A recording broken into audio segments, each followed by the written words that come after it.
నమస్కారం, నేను మీ షణ్ముఖ్. జగన్మోహన్ రెడ్డి గారు కొన్ని వ్యాఖ్యలు చేయడం జరిగింది. అసెంబ్లీకి నేను రాకపోతే మీరు ఏవైనా చర్యలు తీసుకుంటే నాతో పాటు మిగిలినటువంటి 10 మంది సహా రాజీనామా చేద్దాం, మరలా ఎలక్షన్కి వెళ్దామని చెప్పేసి చెప్పడం జరిగింది. జగన్మోహన్ రెడ్డి గారు అసలు ఎందుకు అసెంబ్లీకి రానంటున్నారు? నిజంగా ప్రజల పక్షపాతి, పేదల పక్షపాతి, రైతుల పక్షపాతి, నిరుద్యోగుల పక్షపాతి, అక్క చెల్లెమ్మల పక్షపాతి, అవ్వాతాతల పక్షపాతి, అన్నాదమ్ముల పక్షపాతి, ప్రతి ఒక్కరి పక్షపాతి అయినటువంటి జగన్మోహన్ రెడ్డి గారు ఎందుకు అసెంబ్లీకి కేవలం నాకు మైక్ ఇస్తేనే వస్తానంటున్నారు, నాకు ప్రతిపక్ష హోదా ఇస్తేనే వస్తానంటున్నారు? మరి దీనికి గల కారణాలేంటో ఒకసారి మనం చూసేటువంటి ప్రయత్నం చేద్దాం. నిజంగా జగన్మోహన్ రెడ్డి గారు చెప్తున్నట్టు ఈరోజు కూటమిలో జనసేన ఉంది, భారతీయ జనతా పార్టీ ఉంది, తెలుగుదేశం పార్టీ ఉంది. మరి మిగిలినటువంటి పార్టీ మాది మాత్రమే కాబట్టి మాకు ప్రతిపక్ష హోదా ఇవ్వాలి అని చెప్పేసి జగన్మోహన్ రెడ్డి గారు డే 1 నుంచి చెప్తానే ఉన్నారు. ఓకే, మరి ఆయన చెప్పినటువంటి మాటల ప్రకారమే నిజంగా రాజ్యాంగంలో కానీ చట్టాలలో కానీ ప్రతిపక్ష నేత హోదా ఇవ్వాలి అంటే ఏమైనా గైడ్ లైన్స్ ఉన్నాయా అనేది ఒకసారి మనం పరిశీలన చేసినట్లయితే 1951 సంవత్సరము అంటే పీపుల్ రిప్రజెంటేషన్ యాక్ట్ 1951 ఏం చెప్తా ఉంది అంటే ఇది కేవలం పార్లమెంటు సభ్యత అర్హత అనర్హతల గురించి, ఎన్నికల నిర్వహణ గురించి, ఉప ఎన్నికల గురించి మాత్రమే ఈ చట్టం చెప్తా ఉంది.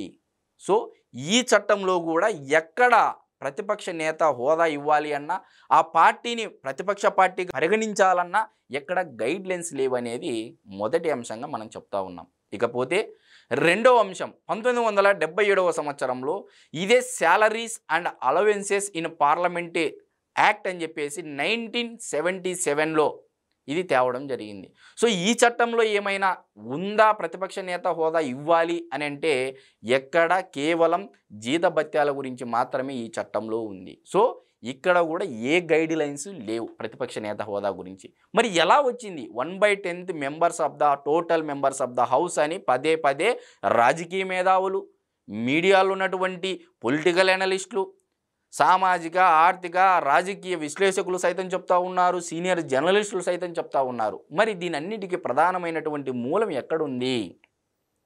1951 సంవత్సరంలో జీవి మౌలాంకర్ అని చెప్పేసి ఒక లోక్సభ స్పీకర్, మొట్టమొదటి లోక్సభ స్పీకర్ ఉన్నాడండి.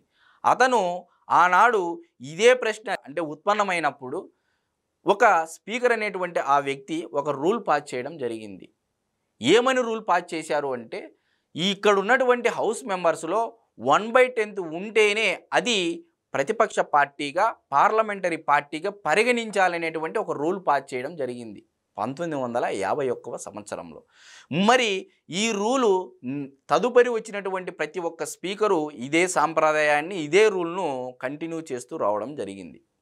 వచ్చిన తర్వాత నేడు ఇదే విషయం పైన 2014, 2019, 2024, 2014లో కాంగ్రెస్ పార్టీ ఇదే అంశం పైన ఆనాడు లీడర్ ఆఫ్ అపోజిషన్గా రాహుల్ గాంధీ గారికి ఇవ్వాలి అని చెప్పేసి కాంగ్రెస్ పార్టీ గౌరవ సుప్రీంకోర్టు న్యాయస్థానం దగ్గరికి వెళితే సుప్రీంకోర్టు న్యాయస్థానం ఏమని తీర్పు ఇచ్చింది?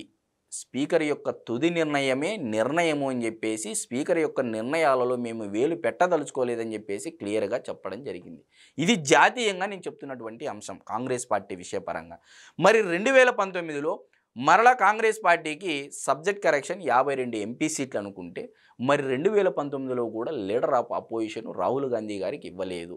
మరి 2024 ఎలక్షన్కి వచ్చే సమయానికి గాను ఇదే కాంగ్రెస్ పార్టీకి 99 ఎంపీ సీట్లు వచ్చాయి కాబట్టి మరి ఆనాడు ఏదైతే మౌలాంకర్ గారు ఇచ్చినటువంటి పాస్ చేసినటువంటి అప్లై చేసినటువంటి రూల్ ఏదైతే ఉందో ఆ రూల్ను అనుసరిస్తూ నేడు 2024 ఎలక్షన్ల తర్వాత అపోజిషన్ లీడర్ ఆఫ్ అపోజిషన్గా రాహుల్ గాంధీ గారికి ఇవ్వడం జరిగింది 99 ఎంపీ సీట్లు.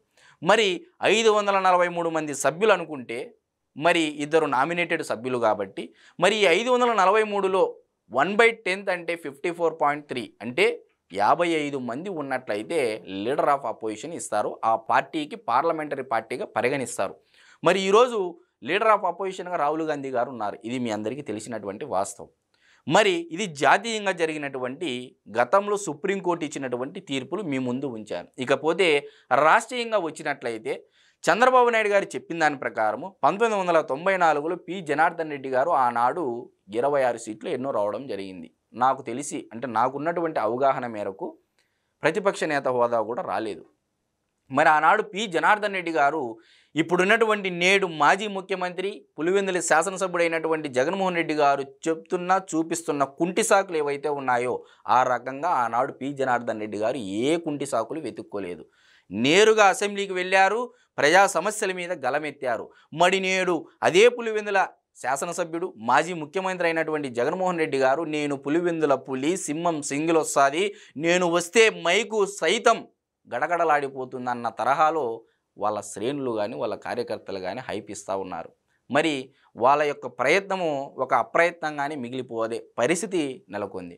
మరి రాష్ట్రీయంగా 1999లో మరి ఆనాడు పి జనార్దన్ రెడ్డి గారు అపోజిషన్ అంటే లీడర్ ఆఫ్ అపోజిషన్ రాకపోయినా ప్రజల సమస్యల మీద గలమెత్తారు కాబట్టి 1999 అసెంబ్లీ ఎన్నికల్లో 90 శాసనసభ స్థానాలు గెలుపొందడం జరిగింది.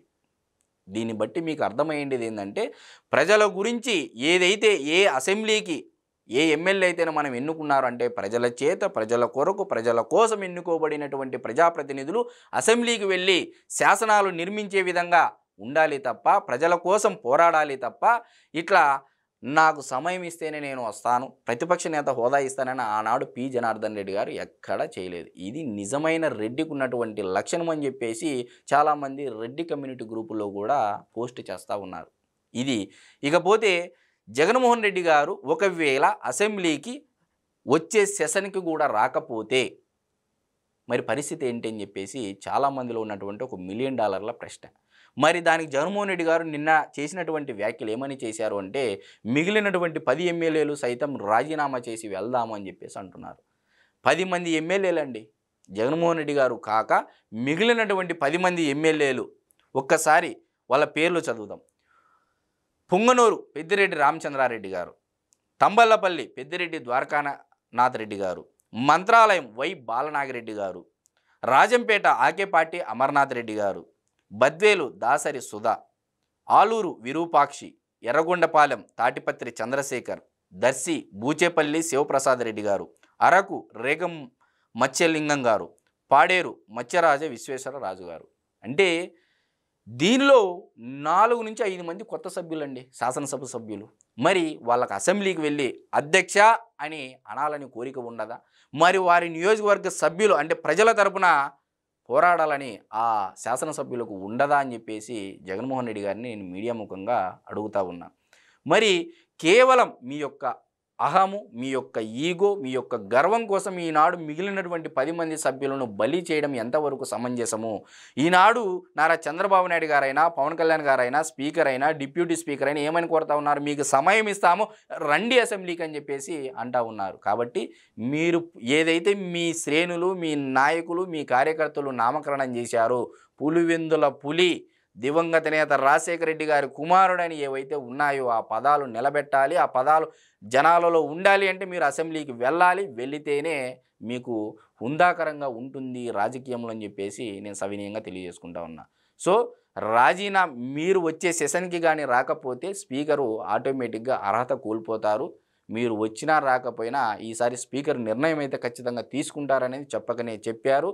సో ఫైనల్గా నేను చెప్పేది ఏంటంటే మిగిలినటువంటి శాసనసభ్యులని ఆ నియోజకవర్గ ప్రజల తరపున పోరాడడానికి అసెంబ్లీకి పంపించండి. ఒకవేళ మీరు రాజీనామాకు చేయాలి అనుకుంటే మీరు మాత్రమే చేసి పులివెందుల నియోజకవర్గంలో గెలుపొందాలి అని చెప్పేసి నేను కోరుకుంటా ఉన్నా.